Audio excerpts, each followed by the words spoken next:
All right. Welcome, Ashley. Thank you so much for joining me for the Thrive with Lyme Summit. My name's Elizabeth Elliott of Fusion Stretch and Wellness in Louisville, Kentucky. And today we welcome Ashley Belanger. She lives in Minnesota and she's a functional nutritional therapy practitioner. Welcome, welcome, welcome. How are you? Good. Thank you for checking in. That was a fun and exciting message to get. I was like, wow, someone's reaching out to me. Yeah, your story looks inspiring to say the least. And I figure you might have some great insights to share with those who are struggling with Lyme or living with Lyme. I hate to use the word struggle because then people Those might get words are stuck in powerful. that word, right? And so that's why I chose thriving with Lyme, trying, we want to teach people. I want to teach people or share with people how they too can thrive while they have, like, embrace this diagnosis, right? But not getting attached to it and the negativity that can come along with staying attached to a diagnosis, So Yeah. tell me a little bit about like your personal journey with Lyme. So it kind of started growing up, typical childhood, nothing crazy that stood out other than constant ear infections, which now I know a lot about that. Went to school, became an elementary education teacher. I taught for 6 years and had to leave because I got incredibly sick. Had over 75 daily symptoms that doctors were unable to explain. I would go in and demand tests. I remember at one point I made a calendar, and on this calendar is 3 months in a row. Every day I woke up and wrote down what time I got up, took my temperature when I got up, what I ate for the day, my emotions for the day, all my symptoms for the day, anything I could think of that might help me. And for 3 months, I brought it in and I brought the doctor and I was like, here, I'm like, I'd fall asleep driving to and from work every single day, no Mhm. matter how much sleep I get, you know, listed all my symptoms. And then I came in demanding certain tests. They had no idea, ran the Western blot, never got a positive. And then a family member reached out to me and was like, I think it's Lyme. And so I went down that path and, just ditching toxins in our home. I had two different Lyme literate practitioners tell me that if I had not ditched the toxins in our food, personal care products, filtered our water, all that air filters in the home, that I would be completely bedridden and in a wheelchair. And doing so had, in essence, saved my life up to that point. Mhm. Um, so that's the short story. I then left teaching, took a medical leave because I couldn't do day-to-day things. I was operating cognitively at a second and third grade level. I mean, there would be times where we'd be doing two-digit subtraction and it's like someone turned the lights off. And all of a sudden I'm standing in front of the whiteboard and I don't know how to subtract. I have no idea what to do. So then you call on, Susie or Jojo or whoever that can, and you're like, hey, can you walk me through this? Can you tell the class how to do this? Because Mhm. it's like randomly, I had no idea how to do basic things. I'd forget how to drive. I, left my cell phone in the fridge once. Why would I put my phone in the fridge? No idea. So I left teaching, and then eventually became a functional nutritional therapy practitioner. So that's the short story. Mhm. Awesome. So you had a lot of kind of strange symptoms that I'm sure a lot of people can relate to. Uh, every person I've talked to, I'm like, gosh, I really need to get that Lyme test. Now, you said the Mhm. Western blot turned out a negative for you, and I've heard that a lot, the false negative. Which test was it? A Lyme literate doctor that actually said, hey, we're going to do this test? And which test was that gave you that? So initially, I knew the Western blot wasn't accurate because my cousin had kind of given me the lowdown, a quick lowdown of it. So typically they give you the ELISA test when you go in initially if you don't have any, red flags. I didn't have a bullseye. I lied and said I did have one because I knew they wouldn't take me seriously. So I was like, yeah, but it went away already. Um, and so I demanded the Western blot, thinking that would be better than the ELISA. Nope, that's not true. Both of them are about 50% accurate. If you get a positive on that, you are incredibly fortunate. That is very rare. So then I saw a practitioner here in the Twin Cities, and we had a 2-hour intake, and she diagnosed me based on the Bell's palsy. So on my Instagram page, I have, pictures where half of my face It kind of looks like if you could take clay and just slide me down, my face is droopy. I had never noticed that. And Bell's palsy is a huge indicator of Lyme disease or carbon monoxide poisoning. Mm. So she diagnosed me based on that. She wanted to do a lot of lab work and she wanted to do antibiotics. I knew in my gut and from what I had been reading for years, antibiotics were not the answer for me. Very rarely do they work long term. And I had it so long and had so many neurological symptoms and so many gut symptoms that I knew it wasn't for me. So I then saw a doctor of chiropractic who does muscle testing. I filled out all the paperwork, had my binder. I had a binder of all my symptoms, all the tests I'd run. He didn't look at any of that. He started muscle testing me and doing different points on the body. Like right here's one for migraines. And within 5 minutes, he listed off every symptom, like almost every symptom I've had, never looked at my paperwork. And he said, yep, you have these infections. And based on your symptoms and severity, you've had it for a long time and you likely got it in utero, which is another way it can get transmitted. And then he asked about the health of my mom and my sister, like mom and siblings. And I said, well, my mom has MS, but she's doing, well considering. And he goes, nope, MS is Lyme. And he's like, have her come in. Sure enough, my mom was misdiagnosed with MS for 18 years. My sister has incredible asthma and allergies where she's almost died. And he said, it's being exacerbated by Lyme and mold. Sure enough, she has Lyme and mold. And she went to school in a moldy building, which brought her Lyme out. Mold in high school. And the high school knows, but that's a whole other story. Yeah.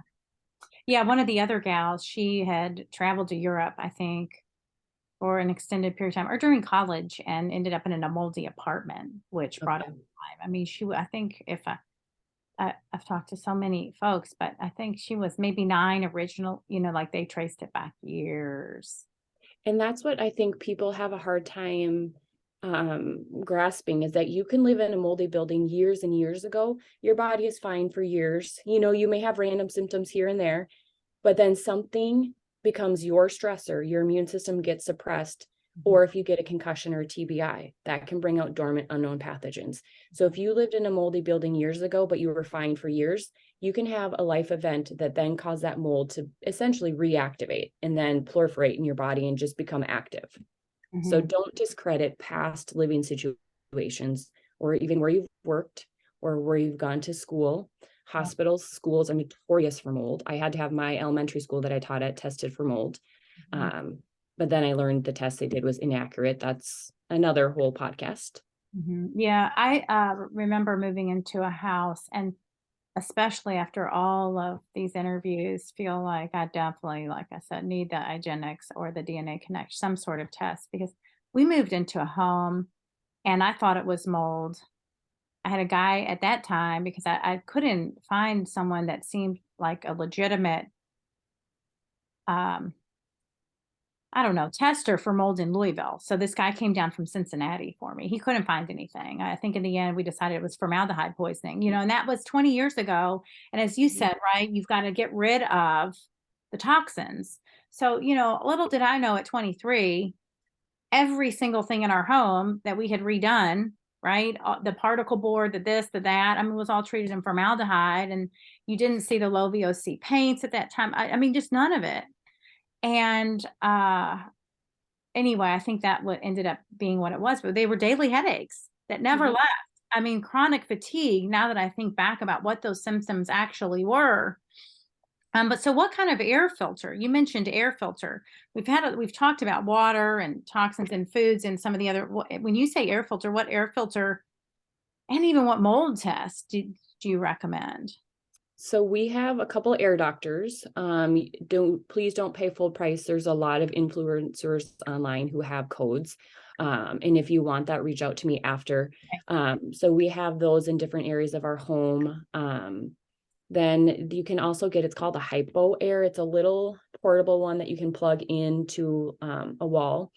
I have one in our bathroom that helps disinfect the air as well as mold. And that's a great one to travel with because hotels, Airbnbs typically are known for mold. People buy homes, they flip them, they have mold.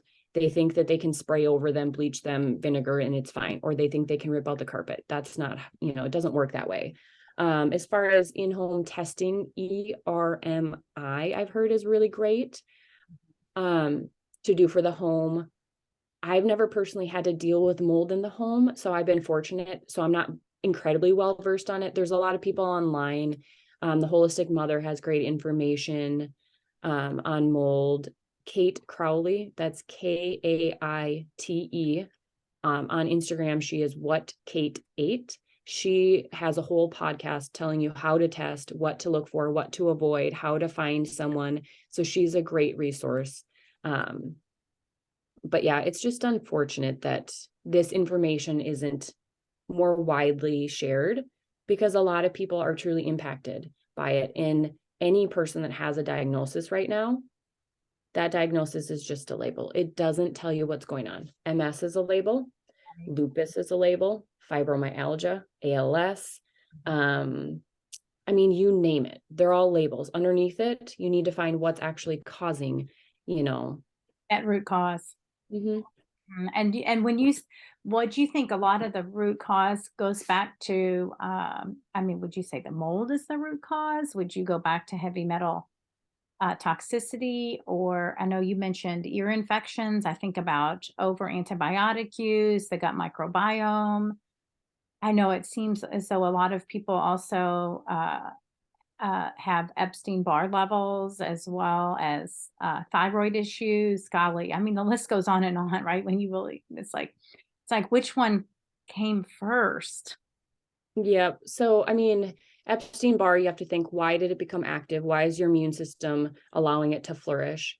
Hormones are not a root cause. Hormones are a symptom of something deeper.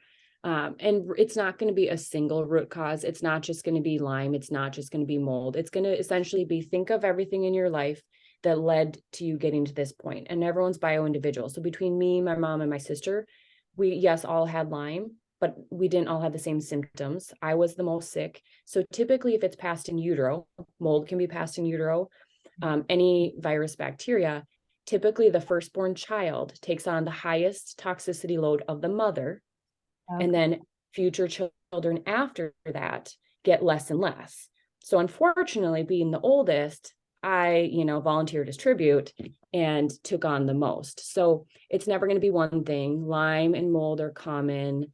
Heavy metals, parasites, emotions. So with every symptom, there's an emotion attached to it, and you can take on emotional trauma from generations previous to you. So you can get them in utero. It can be subconscious. You may have no idea. So that was a big thing in my healing. I got to a point with Lyme Stop. It saved my life. I often get questions of, would you do it again? And the answer is no, but it saved my life. So I'm not saying that it doesn't work for people, but I got to a point where I plateaued and was only at about 60, 70% on a good day. I had never looked at the emotional piece. Mhm. There was a lot of unresolved emotions that I had within me that I had never processed. And you don't have to have a, intense trauma. A lot of times people are like, well, I was never abused. I was never sexually abused. I wasn't neglected. I don't have trauma. Well, I never had any of those things either, but every human still has trauma. And there's generational trauma that I had to process that I didn't know I was carrying. So, if you ever stall in your healing, you really should have a practitioner that's saying, I can't help with the emotional component, but maybe look into these avenues and help supplement your healing. Now, so what type of emotional work did you do? We definitely haven't talked about this I mean, we've talked Mhm. about mindset shift and so forth. I know I've done a little bit of work with the emotion code, a practitioner here in Louisville. And I know, um, I think it's the Native American tradition, and also, the yoga lineage.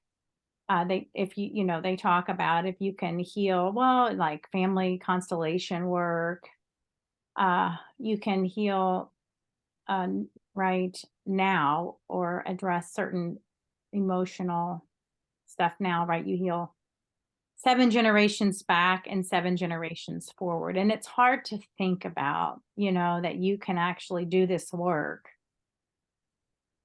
in both directions, right? Mhm. And that you could even carry it on, I think is a hard concept for people to wrap their head around. But can see it. I mean, like, I've done a little bit of not was it family constellation work? I think so. And then this emotion code stuff most recently with muscle testing. So, can you elaborate on, what emotional Modalities. yeah, do you Um, do that with clients? I personally don't. That's not my area of expertise. I have a friend who does MBSR. That's another form, mind, body, spirit release. That can be done virtually. She has done that on me. That I just recently came into. But what really helped me, I mean, I've done Reiki in the past. I've done Akashic record reading. I've done, spoken with mediums, done past life stuff. But what, I've done emotional freedom technique, tapping, guided meditation. But what really propelled me was QNRT, quantum neuro reset training. I believe I'd have to look up what it specifically stands for. It involves muscle testing, Mhm. and it's really hard to explain, but it's using quantum physics. And essentially, she can tap in to any memories that you took on from family members. She can find out, like, currently, what is your body struggling with? What does it want to talk about? What side of the family? Or is it from a loved one? Is it from a friend? Is it from workplace? And why is that memory or that emotion present? And how is that disrupting your nervous system? Mhm. And so then she helps you work through that, and do different techniques depending on what your body needs. I did that for about a year, and it completely set my nervous system. So that's another thing, that a lot of people with chronic illness, their nervous system is completely dysregulated. They are in a sympathetic state, meaning it's like constant fight or flight. They feel like their insides are being wrung like a towel. And that is another component that was never brought up to me. Your body can't heal when it's in that fight or flight, when you constantly feel like internally a towel is being wrung out, or inside you're vibrating and buzzing. You can't heal in that environment. Right. So she helped me work through, emotions and things of that nature, and then just bring my nervous system down. So then all the therapies and treatments I was doing, my body could actually take it in and say, thank you. Like, you're helping me. But before, I would do all these healing modalities for Lyme, which were great. It did help propel me.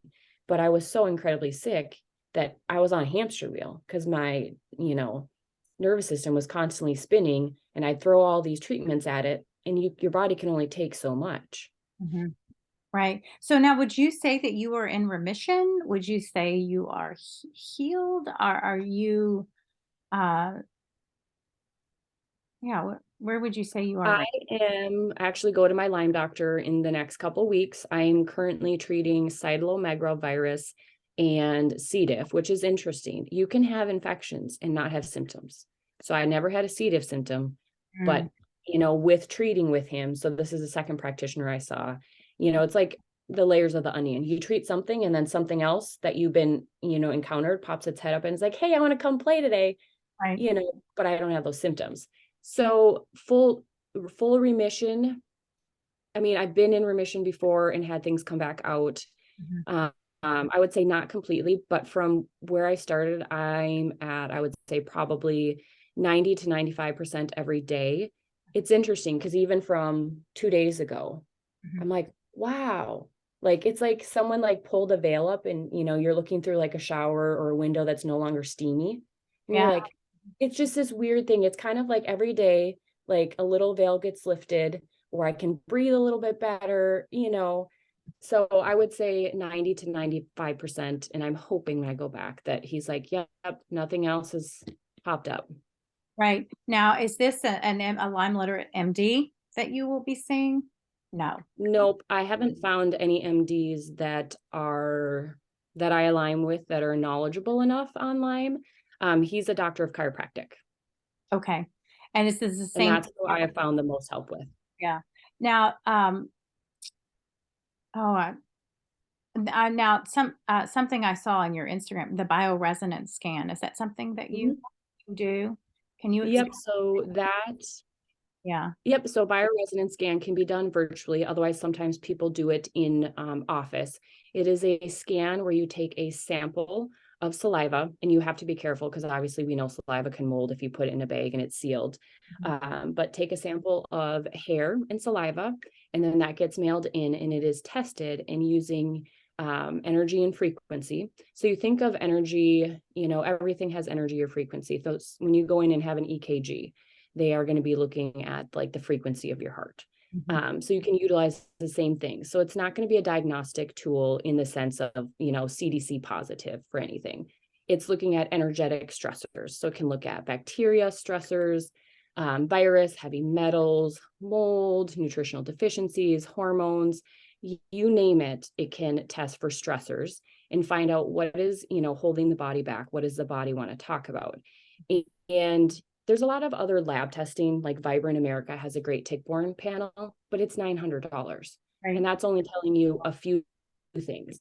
So if you look at $900 for a tick-borne and then $400 for a mycotoxins test, which is mold, you still don't know how are your hormones, you still don't know your emotions, you still don't know heavy metals. So bioresonance is a great way, it's non-invasive, if someone is open to that, to test for, essentially A to Z, find out what's going on, what is the biggest energetic stressor in the body, where do you need to start, and then you kind of work through all those pieces. And then you guide a client, like if someone comes to you, right? You're Yep. guiding someone through that. This is not a cure, but it's sort of giving you a blueprint Correct, a picture. of where to work, a picture of where to work and where to begin. Yep. You're getting, puzzle pieces, Mhm. figuring out kind of what has impacted your body energetically and what is the best route or way to go. A lot of times it's, diet is necessary for a lot of people. A lot of people live the standard American diet. You have to look at that. You have to look at toxin load in the home. But yeah, with a bioresonance scan, it'll give you a report. And then through that, a protocol or a process would be made with me. We'd go over it and say, okay, here's what it showed. Here's what we should look forward to. What are your goals? Let's make a plan, to get you further into your healing. And then every once in a while, you'd redo the scan. So then you can look back from, hey, I started here. Here's where I'm at now. Essentially like where people will do a Lyme test, day one, and then 3 months later, they do it to look and see their progress. It's the same idea, except this isn't blood test and it's much cheaper in the long run for a lot more information. Right. So going back, because there's so many things that you've mentioned, you feel as though you got this in utero. Mm-hmm. Does your mom recall a tick bite or, I mean, I mean, just, she grew up on a farm, so they pulled ticks off of them left and right, never thought about it. Growing up, she always had little circles. What they always told her when she went to the doctor was ringworm.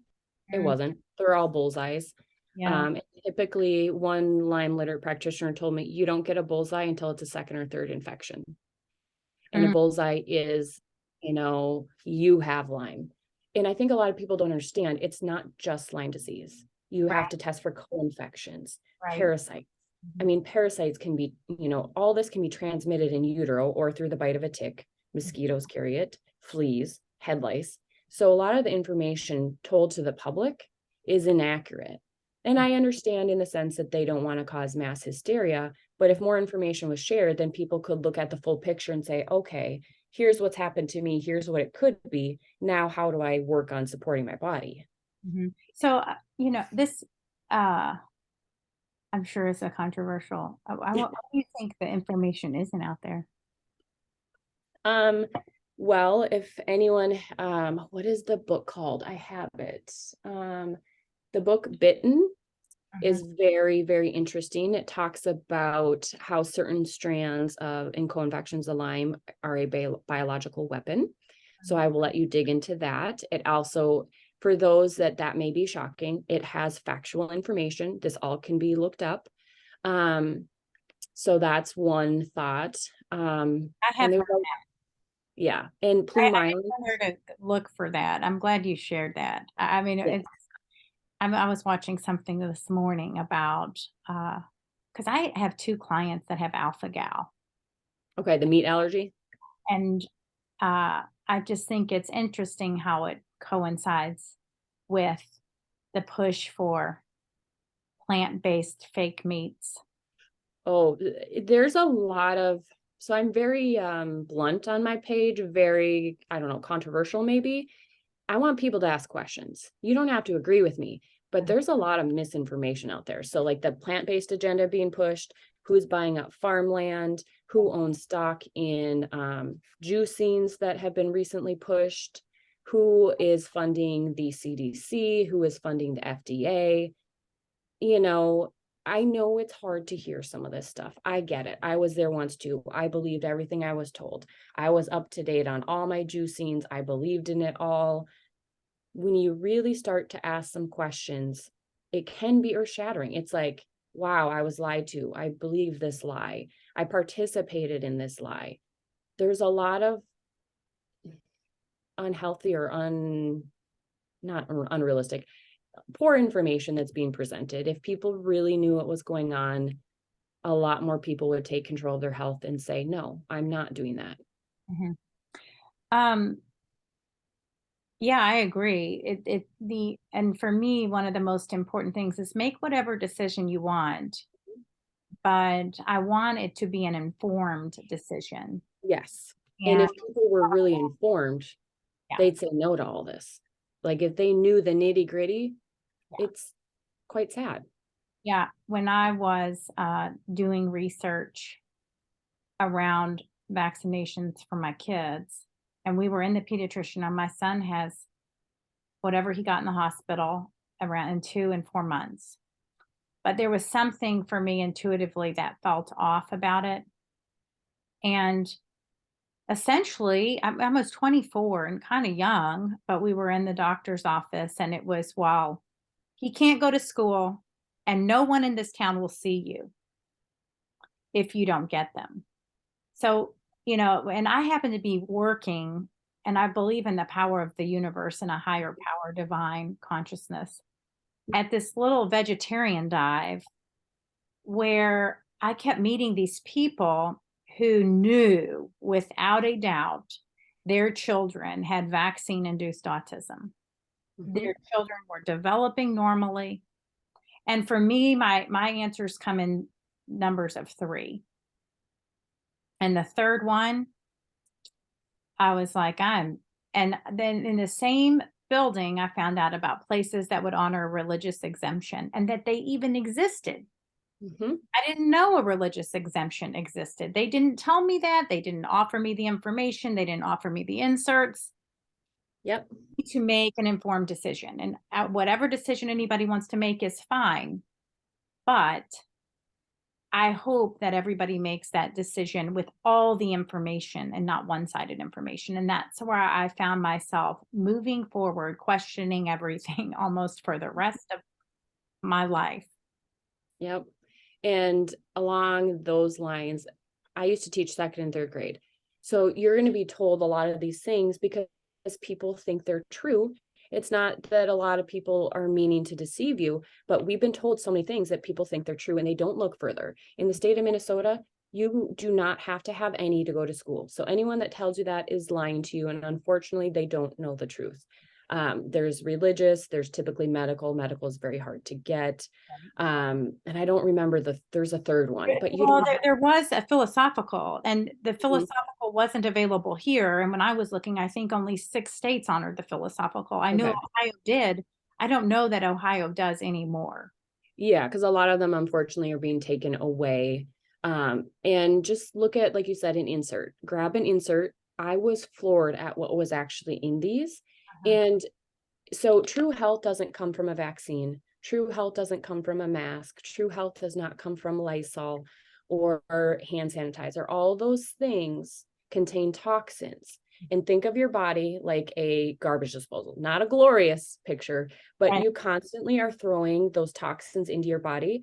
I mean, we are being sprayed with toxins in the air. Look at the lines in the sky.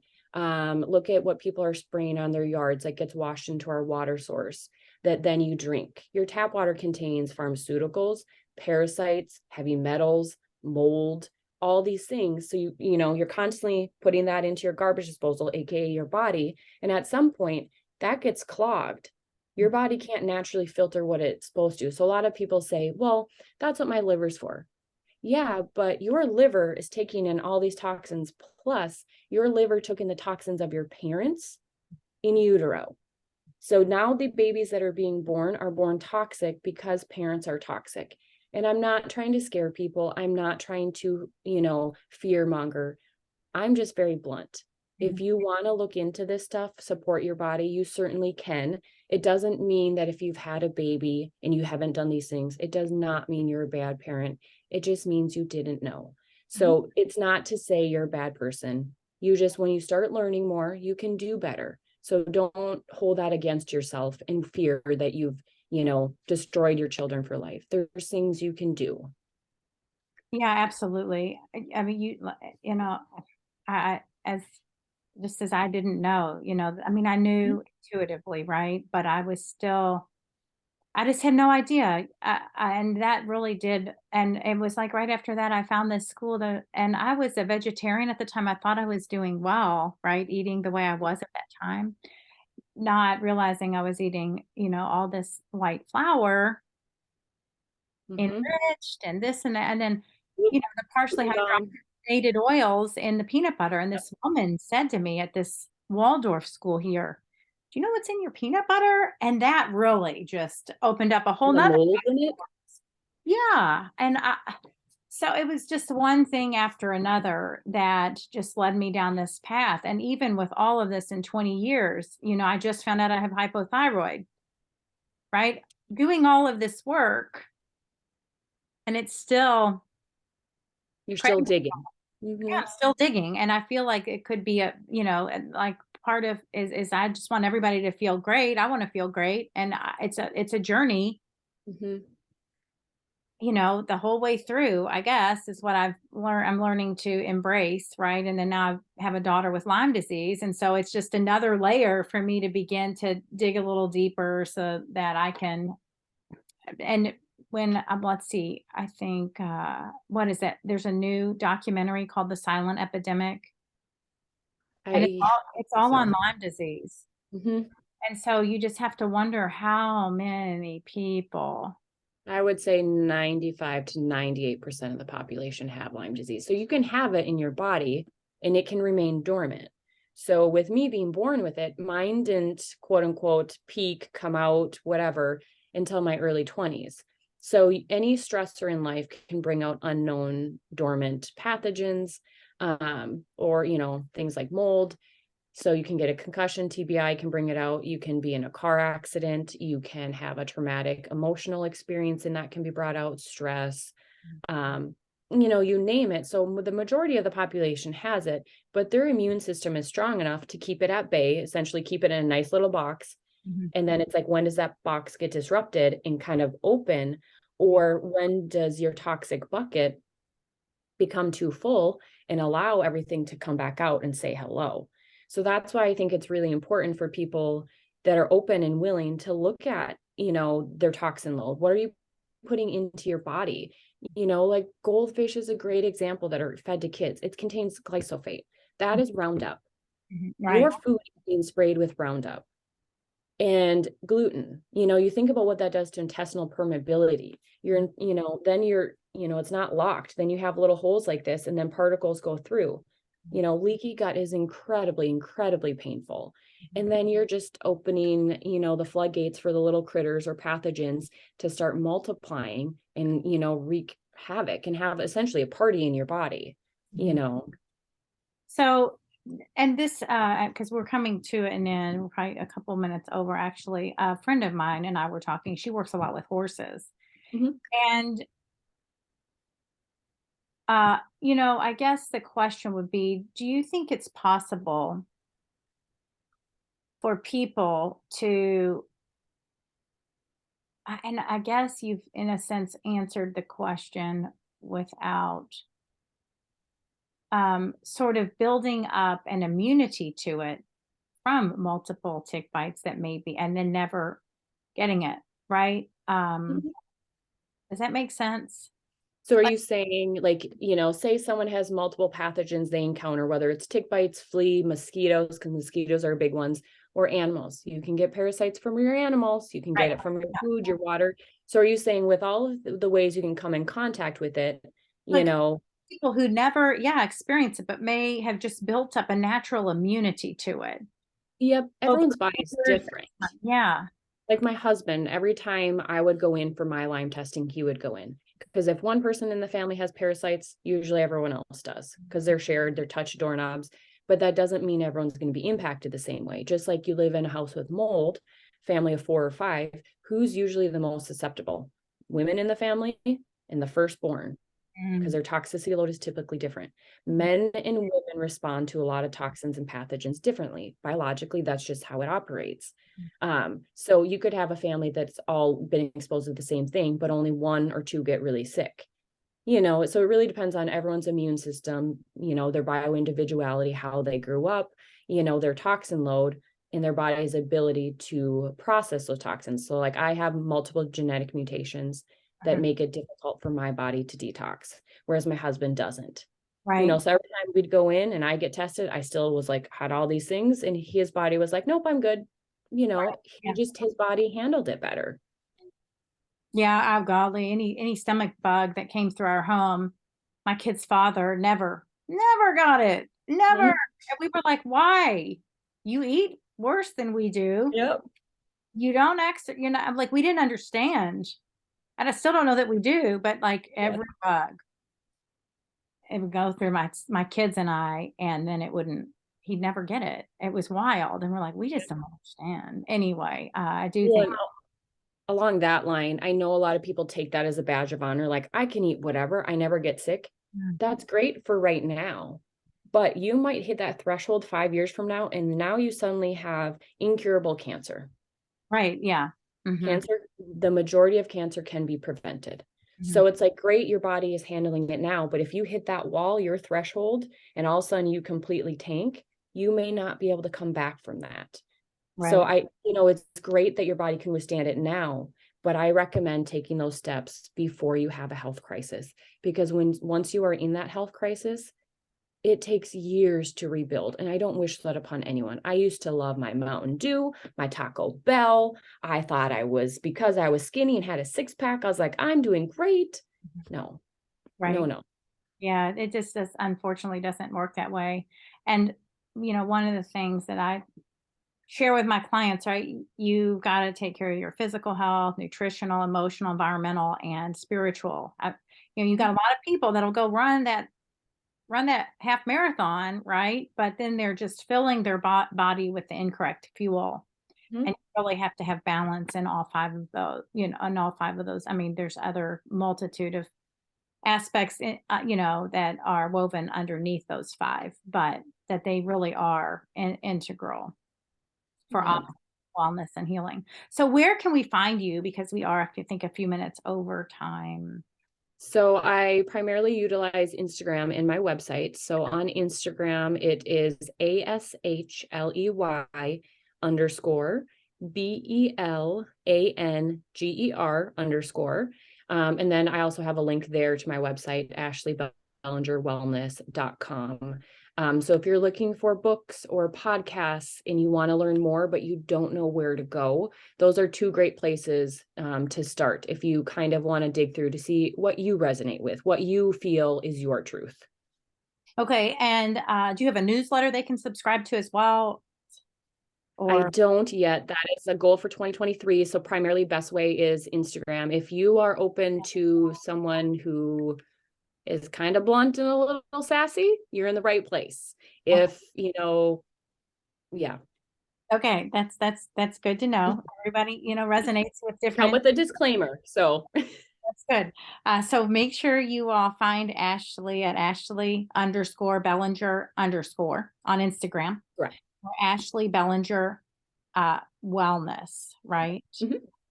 So Yep. you can get to her website via her Instagram. So make sure you all check. Correct. Yep. Yeah. Well, all right. Thank you so much for joining me today. It was a pleasure talking with you. Thank you. I appreciate it. You're welcome. And make sure you guys check her out.